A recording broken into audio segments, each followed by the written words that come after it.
नमस्कार मित्रों, स्वागत है आपका YouTube के इस प्लेटफॉर्म संस्कृत ज्ञानम पर। आज हम संस्कृत के एक महत्वपूर्ण विषय रीट पात्रता परीक्षा के लिए महत्वपूर्ण शिक्षण विधियों के मुख्य बिंदुओं को सीखेंगे और उस पर जानकारी प्राप्त करेंगे।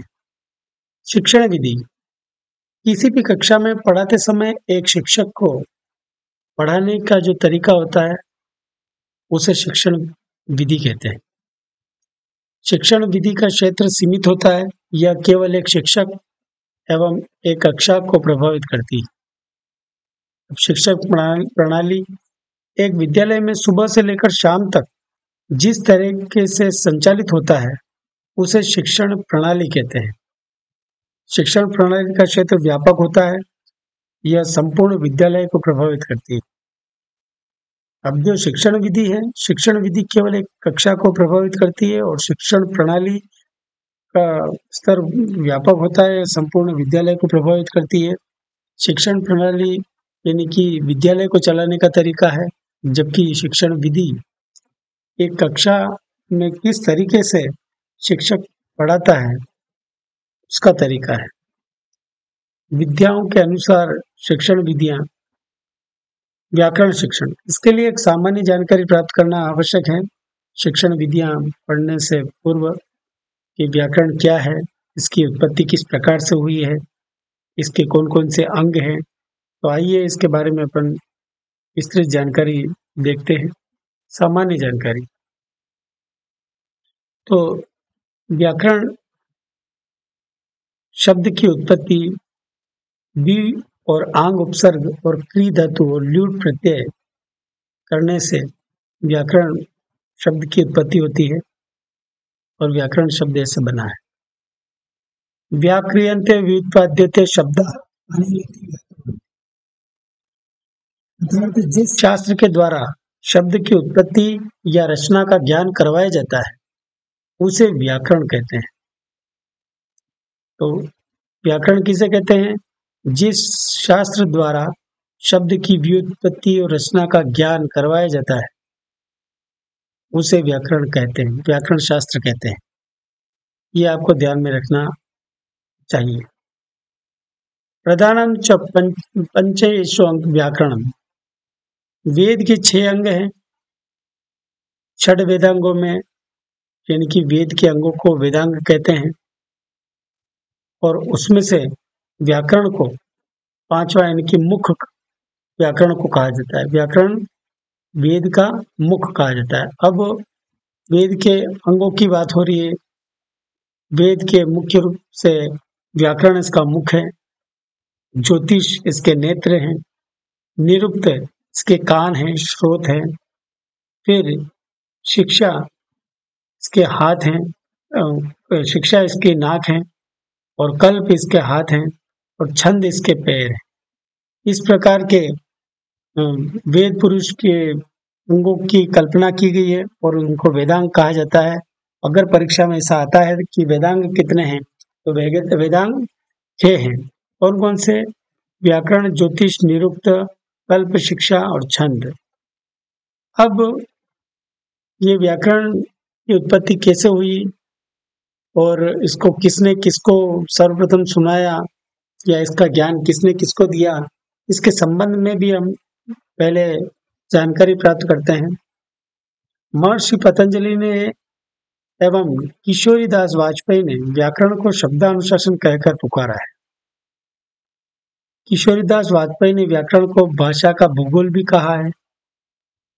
एक पाश्चात्य विद्वान डॉक्टर स्वीट महोदय ने व्याकरण को भाषा का व्यवहारिक विश्लेषण कहकर पुकारा है। डॉक्टर स्वीट महोदय ने व्याकरण को भाषा का व्यवहारिक विश्लेषण कहकर पुकारा है। व्याकरण भाषा शिक्षण का सर्वश्रेष्ठ मार्ग है। इसको राम मार्ग भी कहा जाता है। व्याकरण को भाषा का मेरुदंड भी कहते हैं। भगवान ब्रह्मा ने सर्वप्रथम व्याकरण को बृहस्पति से कहा था और सर्वप्रथम उपदेष्टा ब्रह्मा को ही माना जाता है। अगर ये प्रश्न आता है सर्वप्रथम उपदेष्ट कौन है व्याकरण के, तो ब्रह्मा। और भगवान ब्रह्मा ने मनुष्यों के लिए निम्न प्रकार से इस यह व्याकरण इस प्रकार से बटा। सर्वप्रथम ब्रह्मा से बृहस्पति के पास ये व्याकरण की शिक्षा आई। व्याकरण फिर बृहस्पति ने इंद्र को सुनाया। इंद्र ने 1000 वर्षों तक इसका अध्ययन किया, फिर भी वह पूरा नहीं हुआ। फिर इंद्र ने भारद्वाज ऋषि को, और भारद्वाज ऋषि ने अन्य ऋषि गणों को, फिर ब्राह्मणों से होते हुए यह व्याकरण जन सामान्य में फैला। और ये तो है, इसको बृहस्पतिक व्याकरण भी कहते हैं। और लौकिक व्याकरण की उत्पत्ति के विषय में आपको बता दूं, आचार्य पाणिनि ने, ऐसा किंवदंती है कि आचार्य पाणिनि ने बहुत वर्षों तक तपस्या की और भगवान शिव को प्रसन्न किया। भगवान शिव ने उस तपस्या के फलस्वरूप 14 बार डमरू को बजाया, उससे डमरू का नाद उत्पन्न हुआ और उससे 14 माहेश्वर सूत्र बने।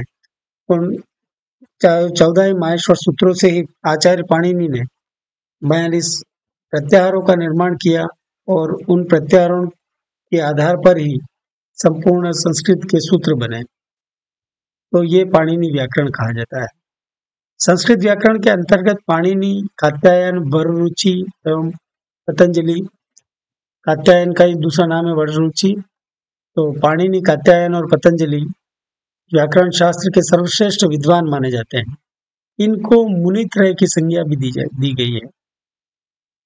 इन तीनों में भी महर्षि पाणिनि सर्वप्रथम और श्रेष्ठ व्याकरणज्ञ हुए। इन्होंने सूत्रों का निर्माण किया और उन्हीं सूत्रों को उन्होंने अपने अष्टाध्यायी ग्रंथ में लिपिबद्ध किया, मतलब उनको संग्रहित करके रखा गया है और सूत्रों को नाम से प्रतिबद्ध किया गया है। फिर आते हैं महर्षि कात्यायन। कात्यायन का दूसरा नाम है वररुचि। पाणिनि द्वारा बनाए गए सूत्रों लगभग 1500 वार्तिक उन्होंने लिखे। और महर्षि पतंजलि ने पाणिनि के सूत्रों को सरल शब्दों में व्याख्या की है। इनके द्वारा बनाए गए नियमों को इष्टि कहा जाता है और इनकी रचना महाभाष्य है। एक अन्य क्लास में मैंने महर्षि पाणिनि, कात्यायन और पतंजलि के जीवन का परिचय और उन्होंने कौन कौन से काव्य लिखे हैं और इसके संबंध में पूरी जानकारी दूसरी क्लास में मैंने दे रखी है। अगर आपको इसके संबंध में और भी कुछ जानना हो तो आप उस क्लास में जाकर देख सकते हैं। आइए आगे बढ़ते हैं। व्याकरण को एक ऋषभ के रूप में मानते हुए किसी समीक्षक ने लिखा है, चत्वारि शृंगाः त्रयोः अस्याः पादाः द्वे शीर्षे सप्तस्यास्य अस्य त्रिधा बद्धो वृषभो श्रेवेति महोदेवा मर्यार अविवेश। व्याकरण यानी कि वृषभ। चत्वारि श्रृंगा, 4 सिंह कौन कौन से हैं? तो 4 सिंहों की कल्पना की गई। वृषभ के रूप में एक व्याकरण को बताया गया है कि व्याकरण एक बेल के समान है जिसके 4 सिंह हैं। और 4 सिंह कौन कौन से हैं? नाम, आख्यात, उपसर्ग, निपात। नाम, आख्यात, उपसर्ग, निपात। नाम यानी किसी व्यक्ति, वस्तु, स्थान के नाम को नाम कहते हैं। यह कोई संज्ञा हो सकता है और संज्ञा के स्थान पर जो काम आता है उसको सर्वनाम कहते हैं। जैसे उस, इस, जिस, किस। जैसे राम, राम की बजाय हमने राम का नाम लेना उपयुक्त नहीं समझा किसी कारण से, तो हमको बोलेंगे उसने। इसी प्रकार से संज्ञा और सर्वनाम के स्थान पर जो काम आता है वो विशेषण है। विशेषण कुछ भी हो सकता है। जैसे गाय एक संज्ञा हुई तो काली गाय, काली उसकी विशेषता हुई तो उसका विशेषण हुआ। इसी प्रकार आख्यात, आख्यात यानी कि क्रिया, चलना, फिरना, बैठना, उठना, गाना, ये सभी जो होती है, जो हमारी क्रियाएं हैं, वो उसको क्रिया कहते हैं। फिर उपसर्ग, किसी शब्द या धातु के आगे उपसर्गों के लगने पर अगर उसमें कोई परिवर्तन हो जाता है उसके अर्थ में, तो उसको उपसर्ग कहते हैं। उपसर्ग 22 होते हैं। 22 उपसर्ग का भी वीडियो मैंने क्लास डाल रखी है इसी चैनल पर। आप चाहें तो उसको विस्तृत रूप से उपसर्गों के बारे में पढ़ सकते हैं। उस उपसर्गों को मैंने याद करने की एक आसान ट्रिक भी आपको बता रखी है। अगर आपको उपसर्गों को याद करने में कोई दिक्कत हो रही हो तो आप उस अव्यय और उपसर्ग नाम से एक क्लास है, उसको जाकर आप देख सकते हैं। निश्चय ही आप एक ही बार में उपसर्गों को याद कर लेंगे, ऐसा मेरा मंतव्य है। फिर निपात। निपात वे होते हैं जिनमें किसी प्रकार का कोई बदलाव नहीं हो सकता, जो पहले से फिक्स शब्द होते हैं। कुछ विद्वानों के द्वारा चार सिंह के रूप में निम्न चार तत्वों की भी कल्पना की गई है, जैसे सुबंत यानी कि शब्दों के रूप, इयंत यानी कि धातुओं के रूप, उपसर्ग, वही उपसर्ग की बात हो रही है अभी जो, और निपात, तो इन चारों की कल्पना की गई है। त्रयो पादा, तीन पैर, उस वृषभ के तीन पैर कहे गए। कौन कौन से? भूतकाल, वर्तमान काल और भविष्य काल। वे शीर्षे, दो सिर, ऐसा कहा गया है। सूप प्रत्यय और तिंग प्रत्यय। सूप जो शब्दों के पीछे जो प्रत्यय लगकर शब्दों के अर्थों में परिवर्तन कर देते हैं उनको सूप प्रत्यय कहते हैं। तिंग प्रत्यय जो धातुओं के पीछे लगकर उन धातुओं के अर्थों में परिवर्तन कर देते हैं उनको तिंग प्रत्यय कहते हैं। कुछ समीक्षकों ने निम्न दो तत्वों को दो सिरों के रूप में स्वीकार किया है, जैसे नित्य और अनित्य, यानी कि स्फोट और वैखरी। तो यहाँ पर अभी तक हमने पढ़ा है, जो एक सामान्य परिचय हम पढ़ रहे हैं, इनमें से भी कुछ पूछा जा सकता है, इसीलिए यहाँ पर इसकी बात कर रहे हैं अपन। आगे मुख्य जो शिक्षण पद्धतियां हैं वो आगे आएगी अभी थोड़ी देर में। ये तो केवल एक प्रकार से अपन एक सामान्य परिचय देख रहे हैं। सप्त हस्तासो, 7 हाथ, यानी कि उस ऋषभ के 7 हाथ बता रखे हैं। 7 हाथ कौन कौन से? 7 विभक्तियां। त्रिधा बद्ध, और 3 जगह से बंधा हुआ है, पूर, कंठ और सिर। व्याकरण का उच्चारण में भी अधिक महत्व माना जाता है। व्याकरण की प्रशंसा करते हुए एक पिता अपने पुत्र से कह रहा है, यद्यपि बहुधा दिशे तथापि पठपुत्र व्याकरणम स्वजनो व भूतम सकलम सकलम सकृत चकृत।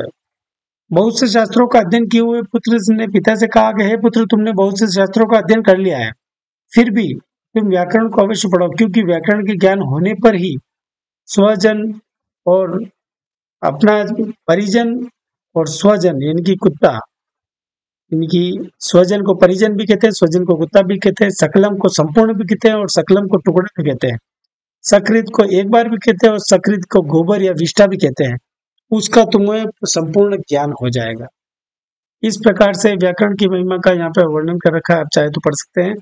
अब मुख्य व्याकरण के संबंध उद्देश्यों पर आते हैं हम। व्याकरण शिक्षण की विशेषता। बालकों को भाषा के नियमों का ज्ञान करवाना ही व्याकरण शिक्षण की विशेषता मानी जाती है। व्याकरण शिक्षण की विशेषता क्या है? अगर परीक्षा में अगर ऐसा आ जाता है तो उसका आंसर है, बालकों को भाषा के नियमों का ज्ञान करवाना ही व्याकरण शिक्षण की विशिष्टता है मानी जाती है। व्याकरण शिक्षण का उद्देश्य बालकों को भाषा के नियमों का ज्ञान करवाना, बालकों को शब्द एवं वाक्य की रचना का ज्ञान करवाना, बालकों को शब्द रूप एवं धातु रूप का ज्ञान करवाना, बालकों में तर्क एवं चिंतन शक्ति का विकास करवाना, बालकों में भाषा के चारों मूलभूत कौशलों को क्रमबद्ध विकास करवाना। अब ये 4 मूलभूत कौशल कौन कौन से हैं? ये सुनना, बोलना, पढ़ना, लिखना, इसको श्रव पले भी बोल सकते हैं अपन। श्र यानी ये श्रव, व यानी वाचन यानी कि भाषण, प यानी पठन, ल यानी लेखन। ठीक है, तो श्रवण, भाषण, पठन और लेखन। इसमें बहुत सारे प्रश्न बनते हैं कि भाषा कौशल में सर्वप्रथम सबसे पहला कौशल कौन सा है? तो श्रवणम। अगर इसी प्रकार से उसमें अगर ये उसका क्रम पूछे तो क्रम भी हम बता सकते हैं कि इसमें वास्तविकता में इसका क्रम क्या कहता है। श्रवण, भाषण, पठन और लेखन। महर्षि कात्यायन यानी कि वररुचि ने व्याकरण को निम्नलिखित प्रयोजन या उद्देश्य माने हैं। अब इन्होंने 5 उद्देश्य माने हैं: रक्षा, आगम, संदेह, असंदेह, ऊह और लघु। ये 5 उद्देश्य माने हैं। रक्षा यानी कि वैदिक ज्ञान की रक्षा करना।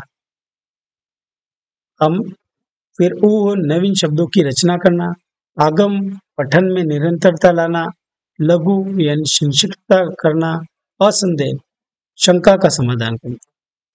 ये मुख्य उद्देश्य है व्याकरण के, ताकि व्याकरण इस भाषा की रक्षा कर सके और नवीन शब्दों की समय समय पर रचना हो सके, पर पठन पाठन में निरंतरता आ सके, उसमें संक्षिप्तता बनी रहे और उसमें संदेह का समाधान हो।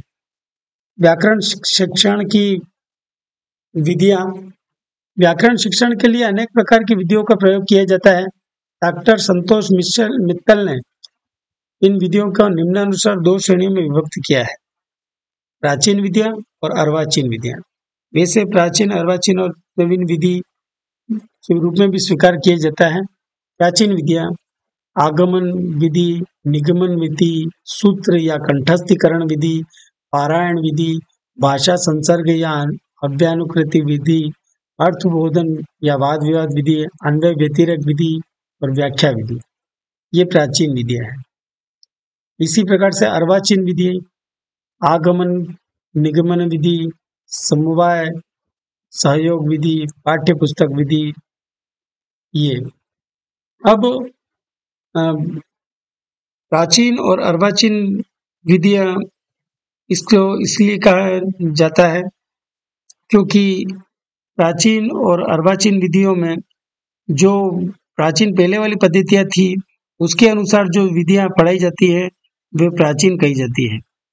और उसके पश्चात जब अंग्रेज भारत आए, उसमें लॉर्ड मैकाले भारत में आए, उन्होंने जिन पद्धतियों को पढ़ाया उसको हम अर्वाचीन विधि के नाम से जानते हैं। तो आइए इसके बारे में संक्षिप्त रूप से हम पढ़ते हैं कि ये प्राचीन विधियां कौन कौन सी है और किस टाइप की हैं। तो सबसे पहले आती है आगमन विधि। व्याकरण पढ़ते समय जब कोई शिक्षक सर्वप्रथम बालकों के समक्ष कुछ विशेष उदाहरण प्रस्तुत करता है, तदुपरांत उन उदाहरणों की समानता को देखकर छात्रों की सहायता से किसी नियम की स्थापना करता है। पुनः उस नियम की सहायता को जांचने के लिए कुछ अन्य उदाहरणों को प्रस्तुत करता है, उसे आगमन विधि कहते हैं। अब ये जो आगमन विधि है, आगमन विधि उदाहरण से नियम की ओर जाती है, उदाहरण से नियम की ओर जाती है, विशिष्ट से सामान्य की ओर जाती है, ज्ञात से अज्ञात की ओर जाती है, स्थूल से सूक्ष्म की ओर जाती है और मूर्त से अमूर्त की ओर जाती है और प्रत्यक्ष से प्रमाण की ओर जाती है। तो इसके बारे में विभिन्न परिभाषाएं प्रचलित हैं। जायसी के अनुसार आगमन विशेष दृष्टांतों की सहायता से सामान्य नियमों को विधि पूर्वक प्राप्त करने की क्रिया है। इसी प्रकार से लंदन महोदय के अनुसार जब कभी बालकों के समक्ष कुछ विशेष तथ्य एवं वस्तुएं एवं उदाहरण प्रस्तुत किए जाते हैं एवं बालकों से स्वयं उनके निष्कर्ष निकलवाए जाते हैं, तो वह आगमन विधि कहलाती है। युंग के अनुसार जिस विधि में बालक विविध स्थूल तथ्यों के आधार पर अपनी मानसिक शक्ति का प्रयोग करते हुए स्वयं किसी सामान्य नियम या सिद्धांत तक पहुंचने का प्रयास करता है, वह आगमन विधि कहलाती है। इसे इन परिभाषाओं से ये भी हमें द्योतक होता है कि इसमें बालक को प्रोत्साहित किया जाता है कि वह किसी भी प्रकार से वह खुद ही उन तथ्यों को जांचे और निष्कर्ष निकाले। आगमन विधि के प्रमुख सोपान, चरण या पद ये 4 हैं। जैसे उदाहरण प्रस्तुतिकरण, इसके अंतर्गत शिक्षक के द्वारा छात्रों को के समक्ष कुछ विशेष उदाहरण प्रस्तुत किए जाते हैं। तो इसके संबंध में सबसे पहले तो आपको ये पूछा जा सकता है कि आगमन विधि के प्रमुख सोपान कितने हैं, कौन कौन से हैं। तो इसके प्रमुख सोपान 4 है। ठीक है। अब इसमें उदाहरण प्रस्तुतिकरण, इसके अंतर्गत शिक्षक के द्वारा छात्रों के समक्ष विशेष उदाहरण प्रस्तुत किए जाते हैं, जैसे वाक, पाम, हाथ, हाफ, टॉक इत्यादि। निरीक्षण या तुलना, इसके अंतर्गत प्रस्तुत उदाहरणों में किसी विशेष समानता को देखा जाता है, जैसे उपयुक्त सभी उदाहरणों का उच्चारण में ध्वनि लुप्त हो गई है, साइलेंट हो रही है, इस तरह से। नियमीकरण या सामान्यीकरण, इसके अंतर्गत शिक्षक के द्वारा छात्रों की सहायता से किसी नियम की स्थापना की जाती है, जैसे यहाँ पे उदाहरण दे रखा है, इसमें ध्वनि साइलेंट हो जाती है। सत्यापन की पुष्टि, इसके अंतर्गत बनाए गए नियम की सत्यता जांचने के लिए कुछ अन्य उदाहरण प्रस्तुत किए जाते हैं, जैसे चौक, पाम, काफ इत्यादि। आगमन विधि की प्रमुख शिक्षण सूत्र क्या है? उदाहरणार्थ नियमम प्रति, उदाहरण से नियम की ओर। विशिष्टात् सामान्यम प्रति, विशिष्ट से सामान्य की ओर। ज्ञातात् अज्ञातम प्रति, ज्ञात से अज्ञात की ओर। स्थूलात् सूक्ष्मम प्रति, स्थूल से सूक्ष्म की ओर। मूर्तार्थ अमूर्तम प्रति, मूर्त से अमूर्त की ओर। प्रत्यक्षात् प्रमाणम प्रति, तो प्रत्यक्ष से प्रमाण की ओर। तो यहाँ पे हमें प्रश्न बनते हैं कि आगमन विधि के प्रमुख शिक्षण सूत्र को कौन कौन से हैं। तो उनमें से कोई भी 4 में से एक को दे दिया और बाकी सब गलत दे दिए, तो उसमें से आपको टिक करना पड़ेगा। इसीलिए आप इसको कंठस्थ कर लेना, इन 5 को, कि ये इसके मुख्य शिक्षण सूत्र हैं। इसको ऐसे भी पूछा जा सकता है कि आगमन विधि कार्य करती है विशिष्ट से सामान्य की ओर, सामान्य से विशिष्ट की ओर, सामान्य से सामान्य की ओर, या विशिष्ट से विशिष्ट की ओर। तो उसमें अगर यदि हमको पता होगा तो हम उसको आराम से बता पाएंगे कि विशिष्टात् सामान्यम प्रति। इस प्रकार से यहाँ पर इतने दे रखे, इनको आपको याद करना चाहिए। आगमन विधि के प्रमुख लाभ और उसके गुण दे रखे हैं। गुण क्या है? इस विधि से प्राप्त ज्ञान स्थायी होता है, क्योंकि इसमें उदाहरण से नियम की तरफ जाता है। तो व्यक्ति पहले उसको उदाहरण दिया जाता है, जैसे मान लीजिए इसमें लिख रखा है कि प्रतिधन एक प्रत्येक, प्रतिधन एक लिखा हुआ है, प्रतिधन एक प्रत्येक, ये प्रत्येक लिखा हुआ है। सबसे पहले उदाहरण दे दिया, उदाहरण देने के बाद में उसका नियम बताया गया कि ई उ री के पश्चात में भिन्न स्वर आने पर ई को या उ को व री को र ली को ल हो जाता है। तो इस प्रकार से वो बालक का ज्ञान स्थायी हो जाता है। इस विधि से बालकों को खोजी प्रवृत्ति का विकास होता है, यानी कि बालकों को खुद नियमों को ढूंढने और उनको बतलाया जाता है कि क्या आप खुद ही उसको ढूंढे। प्राथमिक स्तर और छोटे बालकों के व्याकरण शिक्षण के लिए सर्वाधिक उपयुक्त विधि मानी जाती है, यानी कि ये प्राथमिक स्तर के लिए अच्छी विधि है बालकों के सीखने के लिए। लेकिन इसमें कुछ कमियां भी हैं। अब यहाँ पे कमियां भी बता रखी है। आगमन विधि के प्रमुख दोष, इस विधि में प्रशिक्षित एवं अनुभवी शिक्षकों की आवश्यकता होती है। अगर अब अनुभवी शिक्षक नहीं होगा तो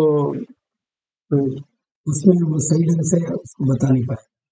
इस विधि में समय साध्य एवं श्रम साध्य विधि है, यानी कि समय और श्रम दोनों की ज्यादा आवश्यकता पड़ती है। उच्च स्तर पर व्याकरण शिक्षण के लिए विधि उपयुक्त नहीं मानी जाती है, उच्च शिक्षण के लिए उपयुक्त नहीं है। इस प्रकार से ये 3 इसके अवगुण भी बता रखे हैं। और व्याकरण पढ़ाते समय जब कोई शिक्षक सर्वप्रथम बालकों को नियम या सिद्धांत का ज्ञान करवाता है, तदुपरांत उदाहरणों पर उस नियम का प्रयोग कराता है, तो उसको निगमन विधि कहते हैं। निगमन विधि किसको कहते हैं? इसके बारे में पहले आगमन विधि थी। आगमन और निगमन दोनों एक दूसरे से विपरीत विधियां हैं। आगमन विधि में तो सबसे पहले उदाहरण दिया जाता है, फिर उदाहरण से नियम की ओर जाते हैं, लेकिन इसमें उल्टा है। इसमें नियम से उदाहरण की ओर चलते हैं। पहले नियम बताया जाता है और उसके बाद में उसका उदाहरण बताया जाता है। निगमन विधि में प्रमुख पद और उसके सोपान, उसके 4 सोपान हैं। नियम या सिद्धांत का ज्ञान करवाना। इसके अंतर्गत शिक्षक सर्वप्रथम छात्रों के समक्ष कोई नियम प्रस्तुत करता है, जैसे ई उ री ली के बाद में कोई अ सवर्ण आ जाए, यानी कि असमान स्वर आ जाए, तो ई को य, उ को व, री को र, ल को ल हो जाता है। ये पहले उन्होंने नियम बताया। नियम के बाद में उस उदाहरण को बताया जाता है। तो इसके अंदर जैसे प्रतिधनाशा प्रत्याशा, गुरुधन आज्ञा गुरुवाज्ञा, धातृधनांश धात्रंश, लृधनाकृति लाकृति। यानी कि इसमें हुआ क्या, सबसे पहले नियम बताया कि पदांत ई उ री ली के पश्चात कोई भिन्न स्वर आ जाए तो ई को य, उ को व, री को र, ली को ल हो जाता है। उसके बाद में नियम बताया। तो निगमन विधि आगमन विधि की जस्ट अपोजिट है, उल्टी है। आगमन विधि में पहले उदाहरण बताया जाता है, उसके बाद उस नियम का परिचय करवाया जाता है, जबकि निगमन विधि में पहले नियम बताया जाता है, उसके बाद उस उदाहरण का परिचय करवाया जाता है। फिर परीक्षण। इसके अंतर्गत उदाहरणों में बताए गए नियम की जांच की जाती है। जैसे उपयुक्त उदाहरणों में ई उ री ली को क्रमशः य व र ल में बदला गया, तो य व र ल में क्यों बदला गया, उसका परीक्षण किया जाता है और किस नियम से हुआ, कैसे हुआ, ई को य ही क्यों हुआ, उ को व ही क्यों हुआ, री को र ही क्यों हुआ, ली को ल ही क्यों हुआ। तो उसमें फिर बताया जाता है कि इसमें स्थानांतरण सूत्र लगाया या फिर ऐसा सूत्र लगाया या फिर ऐसा हुआ वैसा हुआ। तो उसका परीक्षण नाना प्रकार से किया जाता है। तो यह वैसे तो उच्च स्तर के लिए अच्छी है। सत्यापन या पुष्टि। इसके अंतर्गत बताए गए नियम की सत्यता जांचने के लिए कुछ अन्य उदाहरणों को भी प्रस्तुत किया जाता है, जैसे देवी प्लस अर्पणम, दिव्यार्पणम, फिर मधुधन आचार्य मध्वाचार्य, पितृधन उपदेश पितृपदेश, लीधन आकार लाकार। तो इस प्रकार से अन्य उदाहरण देके बताया जाता है कि ये नियम यहाँ पे भी लग रहा है और यहाँ पे भी सेम लग रहा है, उसको प्रतिपादित किया जाता है। अब जैसा कि इसके सूत्र की बात हो रही है, नियमात उदाहरणम प्रति, नियम से उदाहरण की ओर, सामान्यात विशिष्टम प्रति, सामान्य से विशिष्ट की ओर, अज्ञातात ज्ञातम प्रति, अज्ञात से ज्ञात की ओर, सूक्ष्मात स्थूलम प्रति, सूक्ष्म से स्थूल की ओर, अमूर्तात् मूर्तम प्रति, अमूर्त से मूर्त की ओर, प्रमाणात प्रत्यक्षम प्रति, प्रमाण से प्रत्यक्ष की ओर। तो यह आगमन विधि का जस्ट अपोजिट है। मैंने पहले ही बता दिया कि जब अगर आप आगमन विधि को अच्छे ढंग से देख लेते हैं तो निगमन विधि भी आपको याद हो ही जाएगी। इसके संबंध में भी किसी भी प्रकार का प्रश्न पूछा जा सकता है कि निगमन विधि क्या है, निगमन विधि में क्या होता है, या फिर सामान्य से विशिष्ट की और कौन सी विधि कार्य में आ जाती है। तो उसमें आपको ऑप्शन लिखना पड़ेगा निगमन। जैसे अज्ञात से ज्ञात की ओर कौन सी विधि का विषय है, तो निगमन। तो ज्ञात से अज्ञात की ओर आगमन। इस प्रकार से निगमन विधि के मुख्य लाभ और गुण। यह इस विधि का प्रयोग एक साधारण शिक्षक भी सफलतापूर्वक कर सकता है, व्याकरण को पढ़ा सकता है, क्योंकि उसको पहले उसको नियम बताना होता है तो वो नियम बता सकेगा। इस विधि के प्रयोग से शिक्षक के समय और श्रम की बचत होती है, क्योंकि वह अपने नियमों को बता देगा।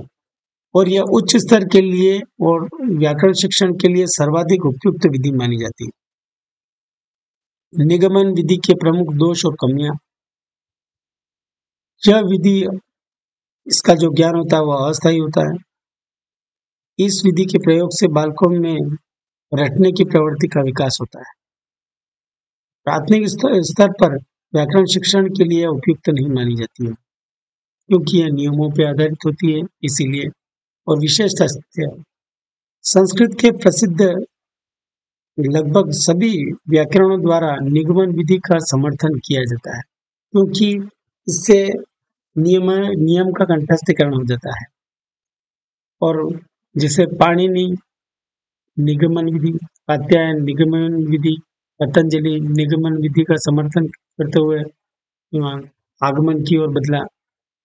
फिर आगमन निगमन विधि।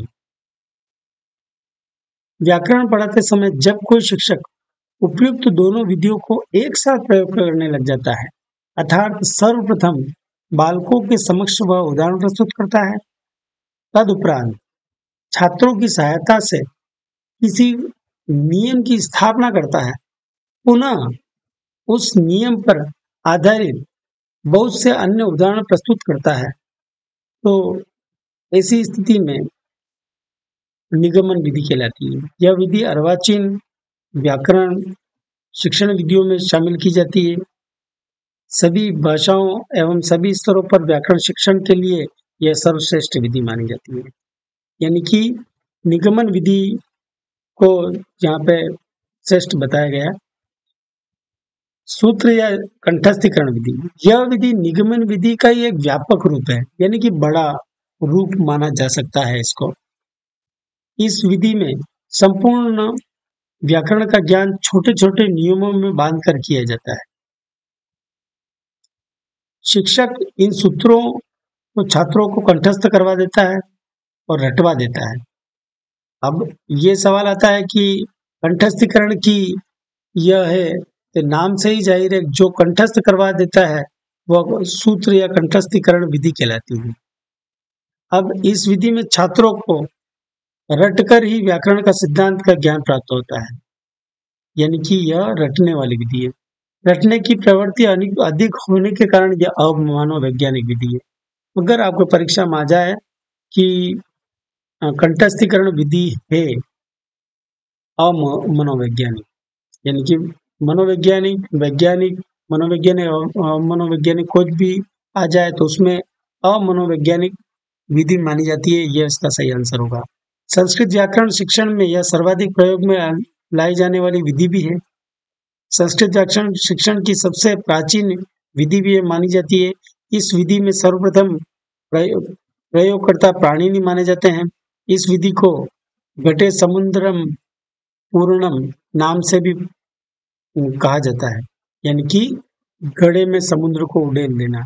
निगमन विधि का ही व्यापक रूप होने के कारण इस विधि में ही निगमन विधि के शिक्षण सूत्र लागू होते हैं।